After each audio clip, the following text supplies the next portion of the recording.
Greenspan was held up as the paragon of virtue, but now his stock has come down a little bit with the housing prices. But he issued a mea culpa, which is itself very interesting. What he said was that he thought that the banks would have managed risk better. And he clearly did. But what was so startling was that he thought that. Because if he had looked at the incentive structures that the bankers had, he would have realized that they had incentives for this excessive risk-taking. If he looked at the incentives of the banks, these banks that were too big to fail had a one-way bet. If they undertook a lot of risk and they won and the risk paid off, they got to walk home with the profits. If they failed because they were too big to fail, the taxpayer would pick up the loss. So again, the incentive structure at the organizational level was designed to encourage excessive risk-taking. But he also ignored the externalities. He didn't seem to understand why we have regulation in the first place. Let me say a word about financial innovation, because in the discussion of regulation, one of the issues has always been, well, but if you regulate, you'll stifle innovation. The sector prided itself on its innovation. But I think the correct view on what the innovation in the financial sector was captured by a statement more recently by Paul Volcker, where he said he couldn't think of a single innovation from the financial sector that had improved America's productivity other than the ATM machine. But he actually made a mistake, because the ATM machine was a product of the UK, not of America. So the innovation that they did have a lot of innovation, but it was mostly directed at circumventing regulations, taxes, and accounting standards. There were lots of innovations that led to huge risks that were borne by the taxpayers. But if they had been focusing on what they should have been doing, managing the risk of most American citizens, what would they have been focusing on? Well, what is the asset that's the most important asset for most Americans, probably most people all over the world? It's their house. The house is their most important asset. And so you want to manage the risk of owning a home. So there's risk associated with interest rate volatility, income volatility, unemployment, housing markets, lots of risks. So you would have thought you would have taken all that creativity and say, how can we manage that risk better? What they did is thought very hard and thought about how can we increase that risk in ways that will give us new opportunities to make more money off of the poor homeowners that don't understand risk. And so rather than making products that were better risk products, they actually made innovations that were worse risk products. I won't go through all, in my book I go through a lot of these innovations, and some of them were quite incredible. They invented a new category of loans called liar loans, where you didn't have to have any documentation, and the broker would tell you what income you needed in order to qualify for the loan that you wanted. And not surprisingly, a lot of these ran into trouble. The interesting thing is that there were alternatives. There are, if you look around the world, there are mortgage markets that actually work. The Danish have a system of mortgage markets that have worked for 200 years.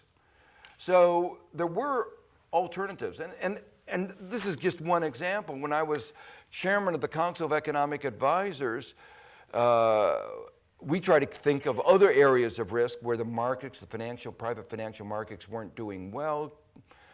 One example was inflation risk. At the time when there wasn't very heavy inflation, but inflation does go up sometimes. And we said, well, you buy a bond when you're young, and 40 years later, 50 years later when you retire, you want to make sure that the value of that bond in real terms is what you thought it was going to be. So there's an obvious product, an inflation index product. So the financial, we looked around, we looked at every possible linear combination, on the market. There wasn't anything that individuals could buy to protect themselves against the risk of inflation. So we proposed that the U.S. government offer inflation index products. The financial sector resisted this. The U.S. Treasury resisted this. And at first, I couldn't understand why. It seemed to me, we were putting it forward because we said people are risk averse. They would be willing to pay more for it. It was a way of giving security to our old age people, generating revenue, a no-brainer. And yet the financial sector resisted. And for a while, I couldn't understand it until I finally found somebody in the financial sector that explained why. And he said, the problem is that when people buy these bonds, they hold them. Well, I said, yes, okay. Well, then the next sentence, of course, is when you hold them, you don't make any transaction fees. We make money from transaction fees. We want people to buy and sell, buy and sell, buy and sell. And if they buy it and hold it for 30 years, there's nothing in it for us. We're not interested in that.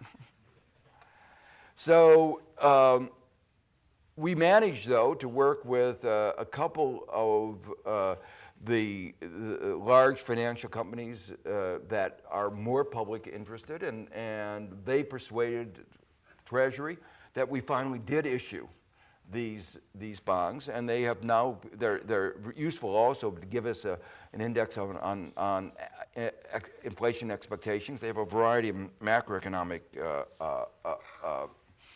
benefits. Well, the fact that the innovation was not the kind that we would have hoped should not have come as a surprise, because the incentives were, again, misaligned. Just like we saw the incentives were not well designed for managing risk, the incentives were not well designed for innovation. The fundamental problem was whenever there's a misalignment of social and private returns, Adam Smith's invisible hand doesn't work. And the problem is that this problem is rampant today in the financial sector.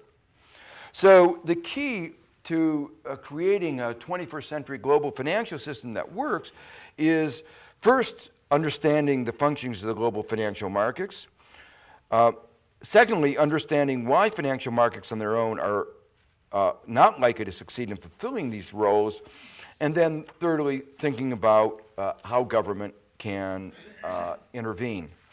Well, I've talked too long, so what I'm going to do is go very quickly over the next few things, and maybe in the question period we can talk about it. The principles of regulation, or the major ingredients, are relatively simple. One, you want transparency, incentives that change. You want to avoid conflicts of interest, to avoid short-sighted behavior, to avoid excessive risk-taking. In talking about short-sighted behavior, I have to tell one little story. I'm on there was a big event in the United States in May when more than $1 trillion got wiped off of the value of American stock market in a couple minutes.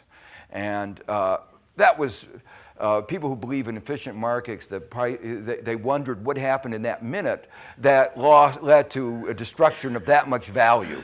And the view, even among market advocates, was that something was wrong with the financial system. Well, those of you who've been following what's happening in America may know that there's been an enormous growth of what's called flash trading, very quick trading, microsecond